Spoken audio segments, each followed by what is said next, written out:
Hello, everyone, and welcome to the Deadhead Cannabis Show. My name is Larry Mishkin of the Hoban Law Group, and we got a great show for you today. We're very excited. Among other things, we're for the first time experimenting with simulcasting through the Clubhouse app, and hopefully that goes well for us too. Joining me today is my co-host, Rob Hunt of Lene Holdings. Rob, how you doing? I'm great today, Larry. How you doing? Well, we're doing a lot better here in Chicago. It's 50 degrees, which means it's finally starting to warm up. But of course, now my backyard has turned into a giant lake because when 2 feet of snow melts all of a sudden, it doesn't have anywhere to go. But that's a problem for another day. Otherwise, it's sunny and beautiful, and very, very happy about that, and ready for another show. Tell us what we have on tap today, Rob. Well, we should have a good show. We're going to cover a couple things. One's going to be the influence that Vince Welnick had on the Grateful Dead in the later years from 1990 until 1995. And then the other thing I think we're going to touch on is we're looking at a pretty big anniversary of the Fillmore West from 1969, where they played a pretty fun 4-night run that I know, Larry, you know really well. So between those two things on the Grateful Dead side, we've got a lot to cover. And then on top of that, I think we're going to talk about a couple big newses that have happened in the cannabis industry, including the legalization in New Jersey, as well as other states that are looking at changing their programs here pretty soon, including both South Carolina and North Dakota have both been in the news in the last couple of days about how they're thinking about moving their programs forward. So we've got a lot of news in the cannabis industry, and we've got a lot of fun stuff to discover on the Grateful Dead side. And we were really lucky to be joined by another Westchester guy today. We seem to be having a lot of Westchester guests on in Greg-Koerner, who has been involved in many iterations of different bands that have a nexus to the Grateful Dead, as well as being directly related to Vince Welnick musically. So, Greg, welcome to the show, and thanks for coming on and spending some time with us today. Thank you for having me, Robert. So, before we get into the cannabis side, maybe we'll just jump right into the Grateful Dead side. And why don't you give us a sense? You and I have a lot of friends in common. We've never met. We were introduced through mutual friends. Give us a sense of kind of how you found your way into the Grateful Dead community and how you ended up playing music around Westchester, and now I guess even still today through Pete Shapiro's venues and all the rest of that fun stuff. Sure, yeah. Well, I grew up in Westchester, and you were mentioning that bar, the Fore and Aft in White Plains, and that's where I first started playing music. I was like 13 or 14 years old. I started playing gigs there, and they had every Tuesday night they had a Grateful Dead night. So my band Crimson Rose played there for many years. Played in dead bands, all through my teenage years and college, and long after that. But then I kind of given it up. But then I got a call around like 2000, 2001. The Dark Star Orchestra was looking for a bass player, so I did that gig for a little while, and then through that I met Vince Welnick. And then started playing with him after Dark Star Orchestra, and then played with him, right up until he died. That's what I guess was probably. When did Vince pass away? Actually, I'm thinking it was 6-7 years. 2006, I think. Yeah, so it was only about 6 years. But so that's how I fit into the whole Grateful Dead thing, and how I met Vince, and we just started playing together, kind of one-off gigs, and just loved his company, loved playing with him, and so. The height, I think we were doing almost like 100 shows a year. That's amazing. Greg, we've all got some great questions for you, but just really quickly, I want our listeners to note that my other co-host, Jim Marty of Bridge West, has joined us. Jim, how are you doing today? Very good. Just had a little computer trouble. Well, we all do from time to time. We're glad you made it on the show. We've begun our conversation with Greg-Koerner, and he's describing for us his musical background that ultimately led him to it sounds like a relatively close relationship with Vince Welnick in terms of playing. So you actually were touring with Vince's band after he left, after the Dead disbanded? Yeah, I mean, with Vince, he kind of had some rough times after, he left the Dead. And, he had a great band called the Missing Man Formation after the Grateful Dead. But, Larry Prince was in the band. Steve Kimhock was in that band. Really, probably, I think they made that one record. It was probably the best record by any member of the Dead after Jerry died. But, it was very difficult for him to keep that band of that caliber together. And he wasn't able to. And so by the time I met him, he was kind of playing gigs with a lot of different bands all over the place. We became kind of his band on the East Coast, but then we traveled a bit. We went to Colorado, but mostly we were just doing gigs up and down the East Coast with him. Huge pothead and a grower too. Oh, Vince was, huh? Yeah, Okay. had so many great memories of being with him. So so like when you guys would be on tour and you'd be sitting around late at night, would he like just, open up and tell you all these great stories about Jerry Garcia and Phil Lesh and those guys? Oh yeah, he just loved Jerry, but shit on all the other guys in the Dead. And just told great story. And all, not even the Dead, he was in the Tubes, for Right. the majority of his career, how many decades. Right. So just great. He had a real amazing life. It was unfortunately cut short a little bit. Hit one of the first hippies. Moved out to Hyde Ashbury. I think in like 1968. He had a band called the Beans. I think they went from Arizona. They went there, and then at some point I grew into the Tubes. So he was a founding member of the Tubes for around 20 to 30 years. Right. But then he would tell stories about his experiences with the Grateful Dead, which obviously were very compelling to me. Spirit straight from the horse's mouth, as it were. Yep, I'm a little older than these guys, and I got to see the Tubes mostly on television. They did some late night television back in the mid '70s. "What Do You Want from Life" is a great song. Great song. One of our good friends is, to this day, he's blonde and gray now, but his nickname is White Punk. Yeah, we would cover White Punks on Dope. Yeah, that's all. I think he most of his career was with the Tubes. I mean, that was his band. And then, I think he toured and recorded with Todd Rundgren for a number of years. And then he was kind of, I think on hard times when he lucked into the gig with Great. So what does he say? One day he's just hanging out and he gets a phone call from Garcia that says, "You want to be my keyboard player?" No, what happened is his wife, she also worked for the Tubes. I think she was a costume designer for the Tubes. And she knew the secretary, one of the secretaries for that production. And she got him an audition. I think it was T. Lavitz from the Dregs, one of the finalists. But they had a bunch of guys who they auditioned. And I think Vince was like living in his garage. He had a nice place out in California. He was definitely on hard times financially. And when he got that gig, it was obviously a huge life changer, but it was just an incredible reversal of fortune for him. So he auditioned, and then I guess the story is, I guess he got a call, a few weeks, and he didn't, he was not a Deadhead, even though he was a hippie. He was not a Deadhead, and he didn't really know their music that well. I don't think, when he got the opportunity to audition. But then once he, got the audition, he met Jerry and Weir, and he realized what he was getting into. He was like, "Oh my God, this is the gig of what I've always dreamed of." And he actually would talk about that when he was a kid. He would dream and visualize, this gig. That's wild. Yeah. So he got a call from Cameron Spears, I guess the manager. "Is your life insurance all paid up?" He got the gig. And then I think right after that, he got a call from Garcia. He's like, "Hey, man, come on by and get some money." And that was him. He was making, and he was cut in like an even partner of the Grateful Dead. He wasn't like a hired hand.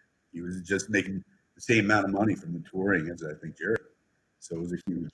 That's amazing. Yes, I told that story. Big Steve tells that he got his gig check, and he looked at it and he said, "Is this for the whole tour?" And he goes, "No, man, that was just one show." Yeah. No, that's pretty amazing stuff, And sure, I'm sure for many musicians, that's almost the kind of stuff of dreams, right? You're in the right place at the right time. You get the call, and the next thing you know, you're out there, jamming with one of the greatest jam bands in history. But I have to say, as a guy who, started in the early '80s, so Brent was my keyboard player. That's the only formation of the Dead I ever really knew, and we'd dream about and say, "Boy, if only we could have seen Keith or Pigpen or whatever." And then we made the switch to Vince, and at first it's like, well, who is this guy? And they had, for better or for worse, they had Hornsby playing too, so Hornsby was taking a lot of the attention away from him. But all of a sudden, man, there was Vince on stage, and I got to tell you, he was great. And we were all talking about it the other day. I really fell in love with him in 1992. And I know, Jim, you and I have talked about the Sam Boyd Silver Bowl shows, but they played 3 shows out there. And at that point, I think Hornsby was gone. It was just him. And especially that third night, probably one of, my top 5, certainly top 10 shows of all time. They did an Addicts of My Life that night, a great Morning Dew, a really solid first set, great Scarlet Fire. They hit all the great tunes. And then at the end, it was my first time seeing the Vince Welnick inspired double encore of Baba O'Reilly into Tomorrow Never Knows, which, made me fall in love with Revolver all over again. So I was just like the happiest guy in the world. And from that point on, I was like, this is great. He fit right in. He was part of the team.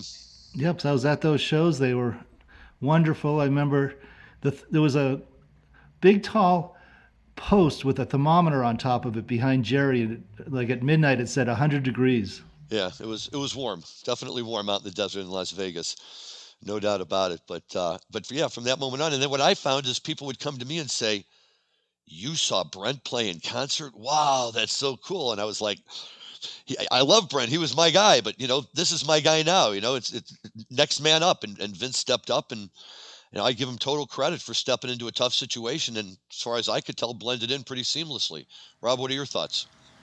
It's really funny. I had a conversation about an hour and a half ago with an old friend who's now the touring manager for Anders Osborne, and was the stage manager for the String Cheese incident. And we were talking about the earliest days of Vince, and he and I were both at the first Richfield, Ohio show when Vince first came out and played his first shows. And that show actually was without Hornsby. Hornsby didn't come onto the tour until Philly a few nights later. Mm-hmm. So the first 2 nights were just Vince solo. And he and I were laughing about it, that when Vince first walked out with just whatever keyboard he was playing, that compared to the Hammond B3 and the other rig that Brent had, we looked at it, we were looking at our friends going, what is this? Is this a joke? Is this all the guys going to be playing? Is this little tiny kid's keyboard? What does he expect to do with that thing? The first night or two, he was still feeling his way, and obviously the rest of that tour helped a lot with Hornsby jumping in, who had spent some time playing with the other members of the band. But there's that period of all right, is this guy going to cut it? Is he going to be able to make it with just playing, what looked like, a kid's Casio keyboard?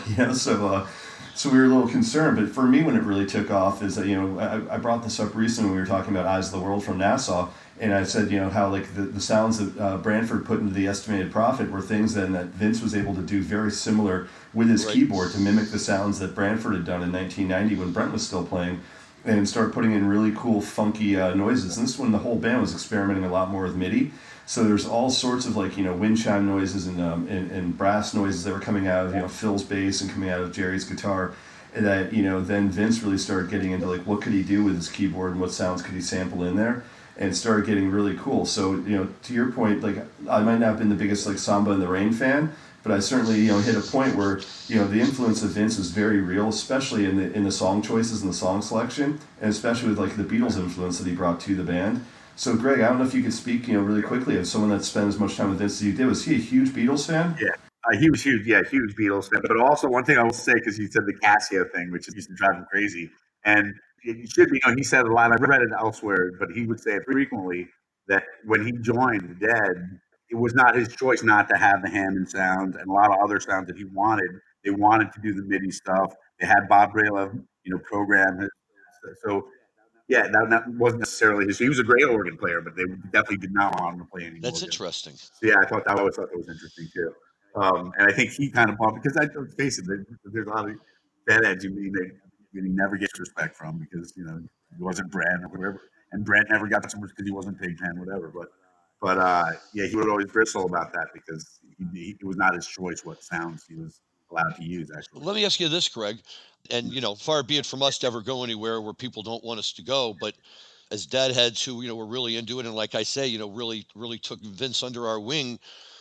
I never quite heard the whole story, but realized that something wasn't quite right when they came back for that family reunion show in 2002 at Alpine Valley. And they brought out, just about everybody, I think, except maybe Bill didn't show for that, or no, Bill was there. One of them wasn't there, maybe, but they didn't invite Vince along. Yeah, no, that was a big deal, and it was really sad for Vince. He wasn't. Jeff Clementi's a great keyboard player and all of that, but I think that was before Jeff even. I think that was it. What were his thoughts on that? Was that did he feel? He was bummed out. I mean, it's no secret. It's been written about. He had some issues, and after Jerry died, he was falling into serious depression, and he tried to off himself on the Rat Dog. He was hired by Rat Dog, and after that, he was. My understanding, he was pretty much persona non grata with the whole Grateful Dead scene and the members of the Grateful Dead. I mean, not to put too fine a point on it, but it was really that way, and it was very sad. Very sad. I don't know if how Vince died, man. He committed suicide. Yeah. And it stemmed from that. Well, I mean, obviously, he had mental illness. He was deeply hurt. He was not wedded to that, and then for the last 10 years of his life, he was just kind of shut out. Right. That's really. I mean, look. I can't get involved right in all those decisions and why people do what they do. But as a fan, Exactly. I can say that we missed Vince. We were really hoping he'd be part of that to capture as much of that sound as we last remembered it. Mhm. And whoever they had playing keyboards for them, did a fine job. But I like Jeff. Yeah, I mean, it wasn't just Alpine; it was like a sustained thing. And I mean, he was. Let's say when I was Right. playing all these gigs with him, we were playing bars. If he could have been playing theaters and arenas again, obviously you would have wanted to be doing that. Did he have a following of Deadheads who would come to your shows? We did, but it's definitely small potatoes compared to what he Right. had experienced. Right. And he was. I'm trying to. He had a great time. I was best days of my life, and he was having a great time too. He wasn't. I mean, he wasn't some tragic figure, but he was definitely. It bothered him, and I thought it was kind of unnecessary. That they didn't. They could have thrown him a bone really easily, not necessarily had him on tour or even appear at Alpine. Just over the years, while I was working with him, it's just like, wow, doing all these gigs at these obscure places, and these, it'd be nice if somebody from the dead would throw old Vinny a bone. How old was he when he passed? 55. I'm gonna say he's my age right now, 55. But he was old, 55. He had a lot. That's the other thing. I mean, he had serious health issues. He had the emphysema. He did that. He was depressed. But dish and dirt. It's not dish and dirt. He was a great man. He had a great life. But he died the way he did. He just gone off his meds. He was been on his meds, I think, for ever since the incident on the Rat Dog bus until maybe a couple of months before he passed away. I remember we were playing down in Florida, and he told me he was off. We talked for many years about him being on his meds, and he wanted to get off them. And he finally did. And I was like, congratulations. And then a couple of weeks later, It's a tragedy. It's a yeah, tragedy. it's a tragedy. But like I said, for many years I had a hard time dealing with it. But it wasn't one thing. He was depressed, but he also was dealing with some serious physical issues, which were making life very difficult for him. Sure. And Sure. yeah, and I know one of his great pleasures was smoking pot. I know what this show. Well, that's why we're here. Yeah. No, But just one other thing, just the way the Dead are kind of, it's just like when they're, it's there. They kind of, when they're done with you, they're kind of done with you. It's not just the bands. I mean, the other guys I know who played with the Grateful Dead, they could use some help. I hear you.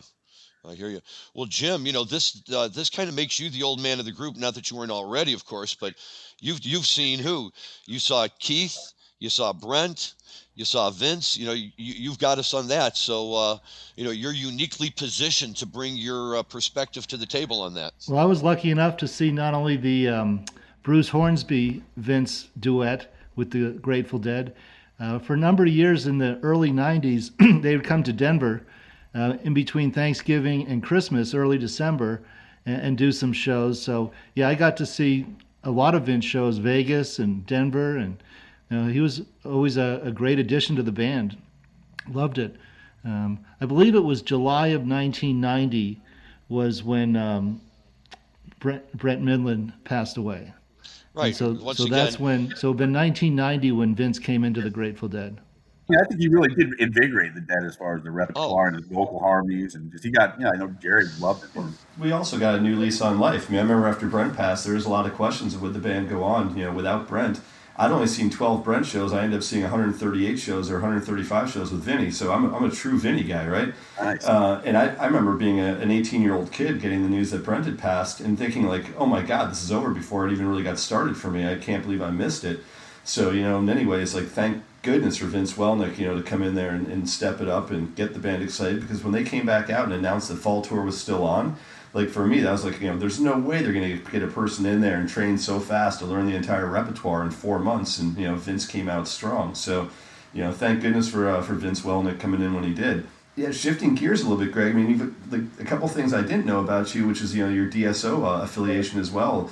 Talk to me about playing with John Katalisic as well. I mean, that has to have been really exciting. Oh yeah, he's amazing. Yeah, he's just jaw dropping. Just a whole pleasure to play with. Amazing. He's the only person where I've closed my eyes, and at certain shows I've been like, wow, like I could be at a 1978 Dead show and some mid-sized theater. He's that good sometimes as far as his tone. And I have to say that at the risk of insulting our listeners who are big Fish fans, if we're going to talk about people being excluded, I was really disappointed that John wasn't brought in for the 50th anniversary shows because I thought his work with Further, I agree, Rob. I saw them a few times.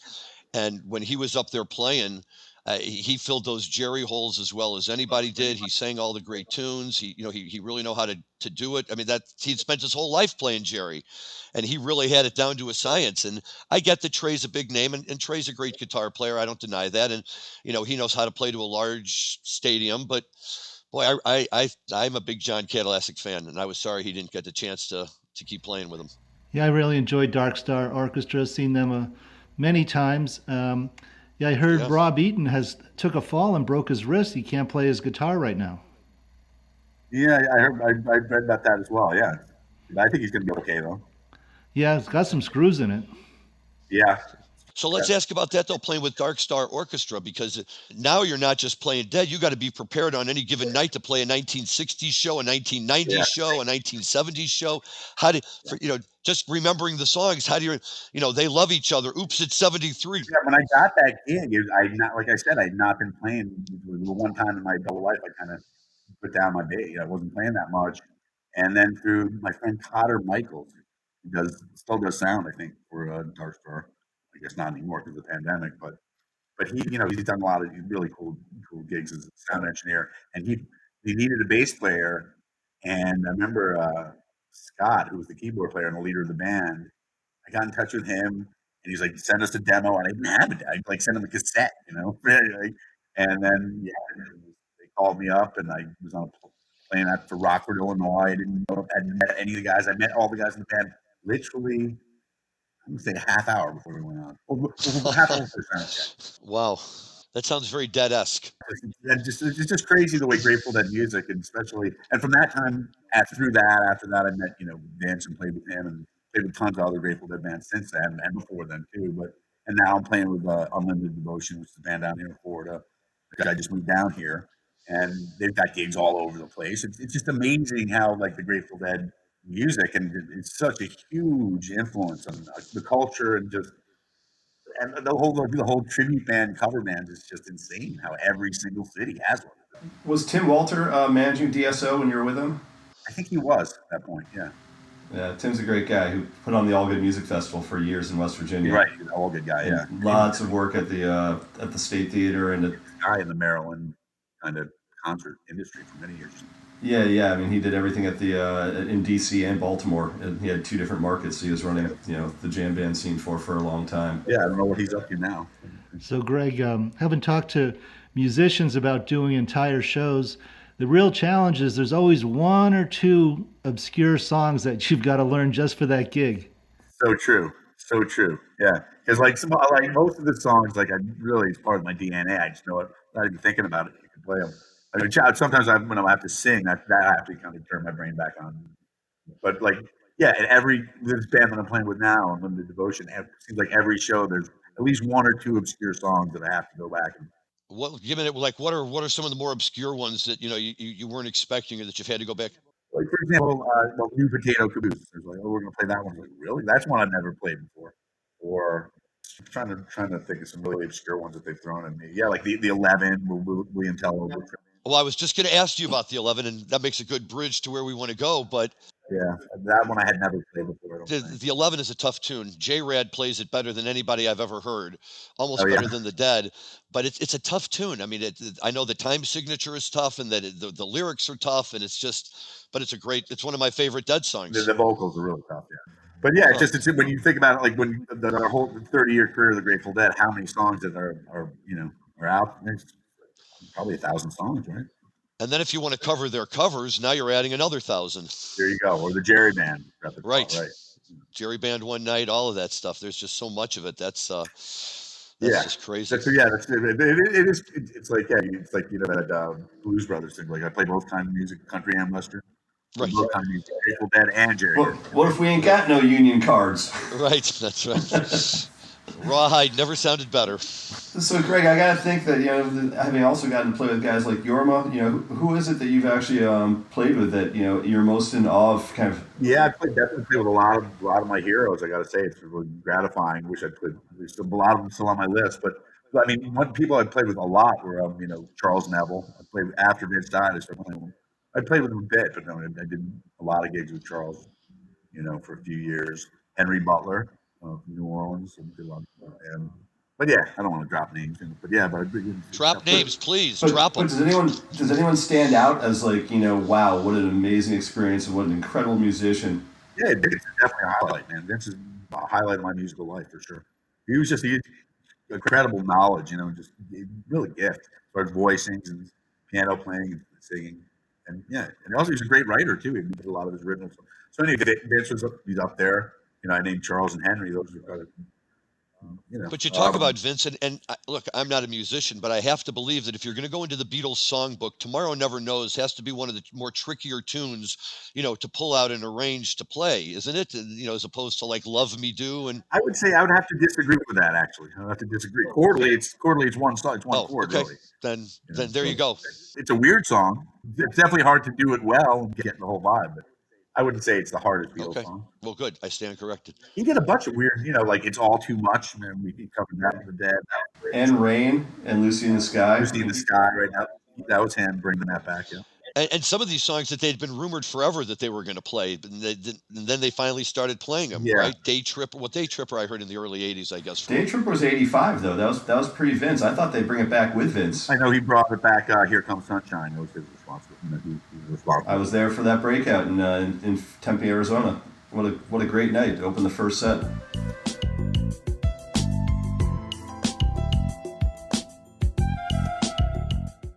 So I know, Larry, you touched on the 11. I know we want to talk a little bit about the fact that we're coming up on, I think, the 52nd anniversary of the Fillmore West run for a couple nights. I know those are some of your favorite shows. Before you get to the Fillmore, also, I think it was Vince's birthday a couple of days ago. It was, so happy birthday to Vinny. Yeah, right. That's Greg. That's actually why we chose Vince as our subject matter for today. I think it's February 21st. Was that right? Is his birthday or 23rd? Right around. I can't remember the exact date. Well, happy belated to Vince Welnick, and everyone out there, tip one back, and one for your homies. Well, yes, happy birthday to Vinny. Thank you for reminding us. Yeah, but yeah, you're right, Rob. 52 years ago, 27th and 28th of February, March 1st and 2nd, 4 nights in a row. When we talked about the Capitol Theater shows last week as really kind of being the breakout moment for like the new Grateful Dead, in the sense that they had all of a sudden all of this material of what people would almost think of more as like real traditional types of songs with lyrics and choruses and all of that kind of stuff. But before that, the Grateful Dead became the Grateful Dead, in my opinion at least, on the back of all the psychedelics that they did and the music that they brought to it, which was so new and mind bending at the time. And we talked about the Avalon Ballroom shows, and we talked about some of the small theaters that they've played, and that was primarily the point in time when they were playing those. But for me, if you're going to have to say what was the peak moment of all of that, it was the 4 nights at the Fillmore in '69. And for 4 nights they came out. There wasn't a whole lot of diversity, by God. They knew what they wanted to play, and they played that Dark Star, St. Stephen, 11, Love Light Suite all 4 nights in a row. But they mixed in a whole bunch of other stuff too, some really good Cosmic Charlies, doing that rag every night, and I loved how the sets were almost the same every other night. So, the second set was always Dupree's Diamond Blues, Into Mountains of the Moon, Into the Suite. That's right. That was the Tom Constanten years, huh? Tom Constanten years. And then the first night, the encore was Cosmic Charlie, but the third night, and I heard David Gans say that the third night is his Desert Island show, right? If you're going to get locked on a desert island with only one show that you could listen to, and he picks that one because he says, the suite is as great as any, but he loves that when they do a Hey Jude encore, the full Hey Jude with Pigpen singing it. He botches it up terribly. His voice is absolutely horrible, but it's wonderful to listen to. It's like almost magical that after putting on this amazing psychedelics, and don't forget in '69, Hey Jude is practically right out of the box at that point. This is a brand new tune, and they go after it, and they have some fun with it, but it brings the whole night down to a wonderful conclusion. And then the other 2 nights, they closed out pretty standard with their Alligator, Caution, Feedback, We Bid You Good Night. but that had great jamming in it and great Pigpen raps and great everything. But really, um, this is really, I think, the pinnacle of them at their absolute best. And of course, this provided almost all of the source material for Live Dead, except for what was it? We said the 11 and the Love Light that they pulled out of the Avalon Ballroom one night. But the Dead thought so much of it that they released their box set, and I have the full one, the complete shows. And I told my wife, if the house is ever burning down, the first thing we have to do is run and grab this box before we go outside. Insurance company can pay me all they want, but you can't get any more of them. This is it, limited number, and they're done.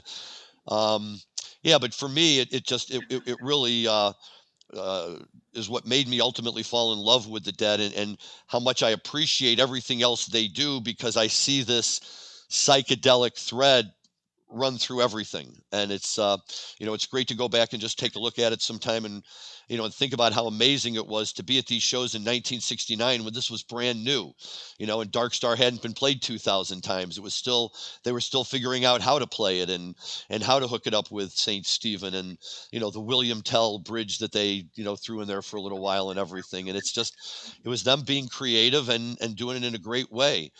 Greg, as a musician, what are your thoughts on those shows in that period of time?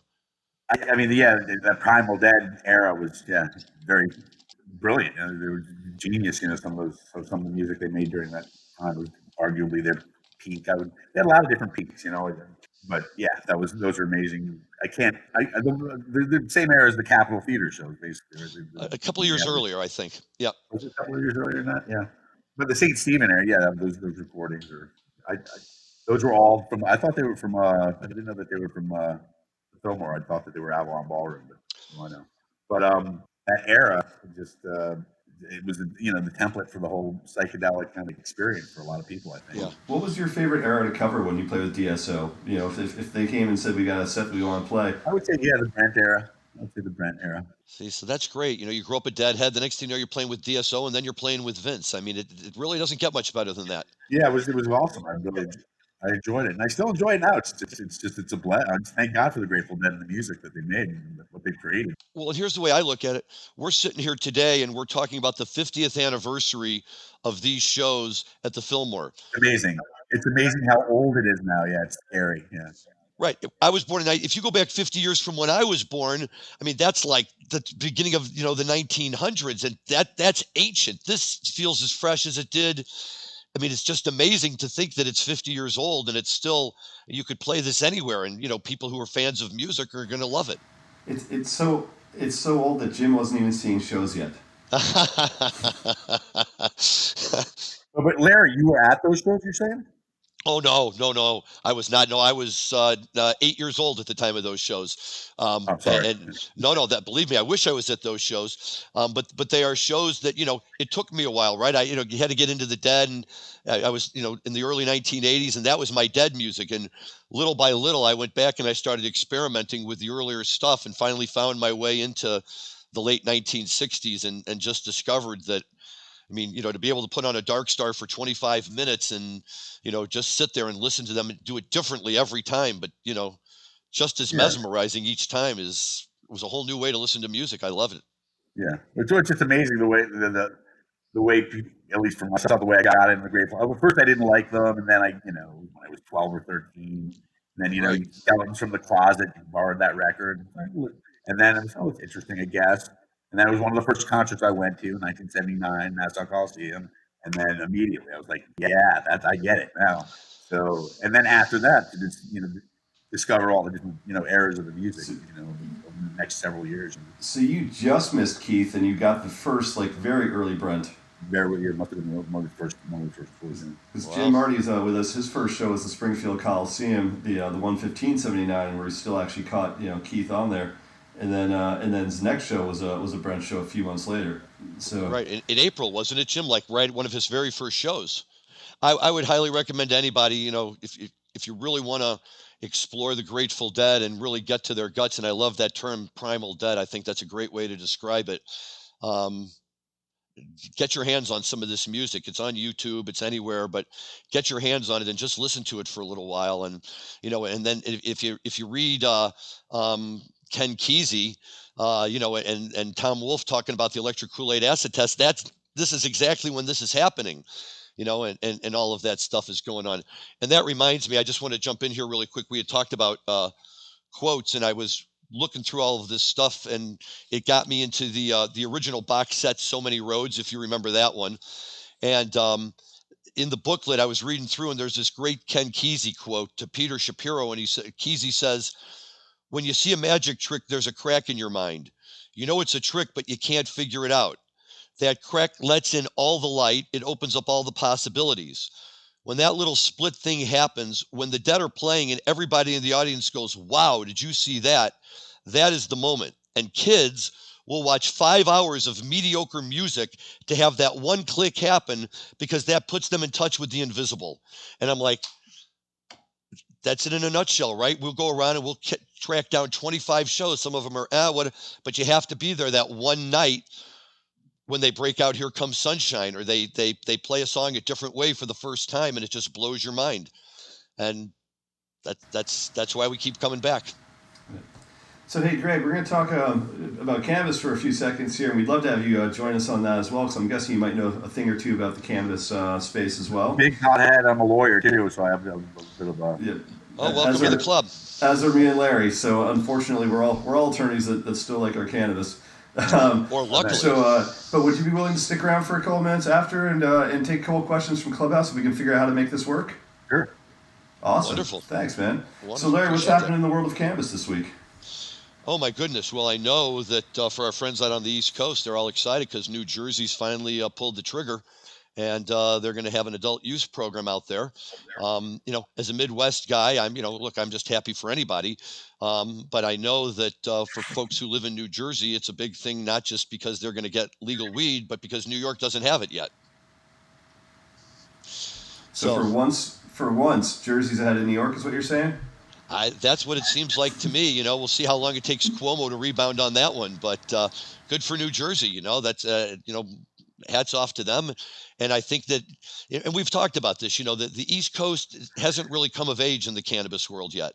And it really needs to, as much as we think of everything being centered in California and Colorado and up and down the West Coast and the Green Triangle, but who are we kidding? New York is the center of the universe in this world. And, but it's not just the center of the universe. It's been the home, Greenwich Village and all sorts of areas in New York have been the home to, some of the coolest of the cool people and, left wing and all of this, alternative lifestyle. And I say, we've got to get New York and New Jersey and all of these states on the legal side of things and with adult use programs. And, once that happens, I think that not that I don't think we're well past the tipping point anyway, but yeah, I'm all for it. The East Coast will carry the day for us. Yeah, for example, I just came down to Florida and got my, registered, and I got my card, and I'm just used to I was paranoid every day of my life from the time I was 16 years old driving, and I still am, it's because, let's face it, you got to be careful. But I mean, if you get called for a little bit of pot now, I can't imagine I'm going to get arrested, with my pat, even if I'm not in Florida. I'd be surprised. So, it's a huge relief. Thank God. I never thought I'd live to see the day. Obviously, you're familiar with the irony that a lot of people I know who are in the industry when it's illegal, now they're kind of ruining the day because they're not making nearly as much money. So that's, I guess, I wish they didn't have to bear the brunt of it. But for me personally, it's not having to worry about getting hung up on and thank God I never really did. But yeah, you hear stories about people, and I get a lot of different musicians up until a couple of years ago. Every year, a couple of musicians would call me. I got popped out on, coming back. Busted down on Bourbon Street. And I used to play all these little rinky-dink festivals, I got a lot, and I feel like it were great stories with Vince too about getting shaken down like cops with pot.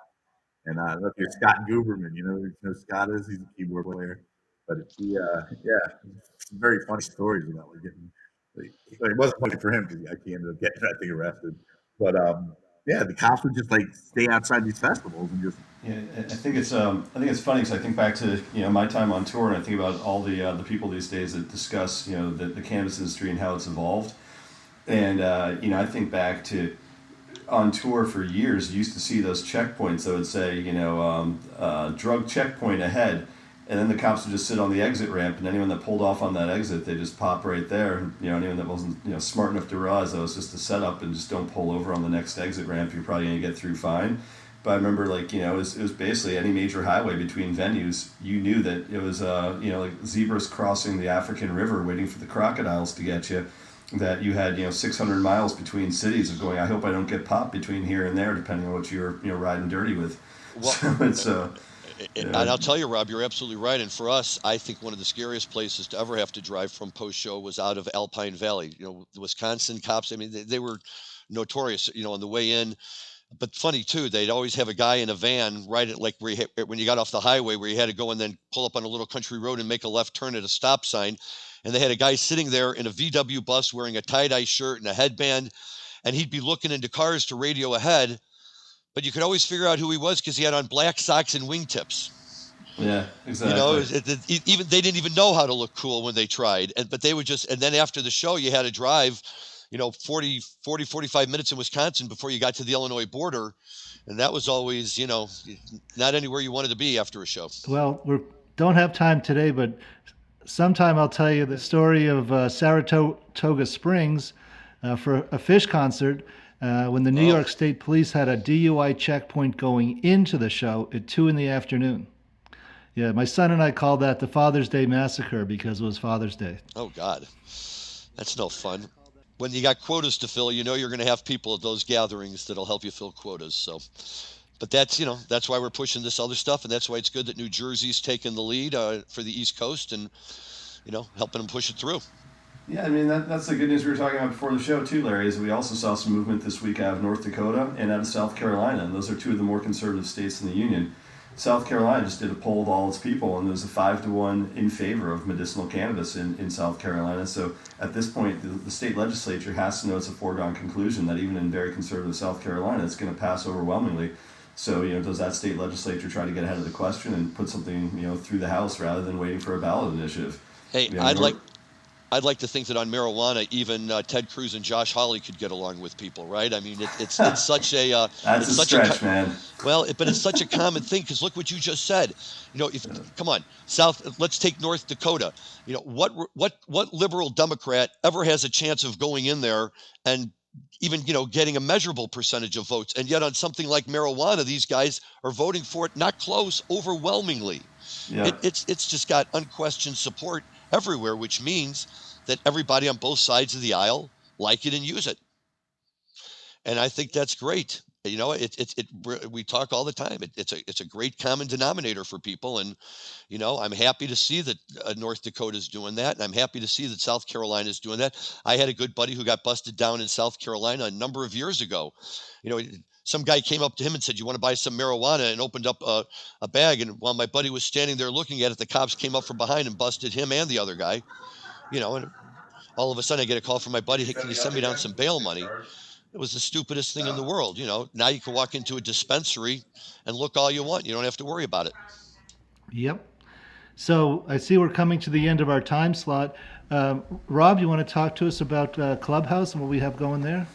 Sure. So as I announced in the beginning of the show, I think what we're going to try to do, and again, this is fully experimental, so whether or not it works as well as we thought would like, so far so good. We have an audience right now in Clubhouse, not too many people, but we got a handful of people that are listening in.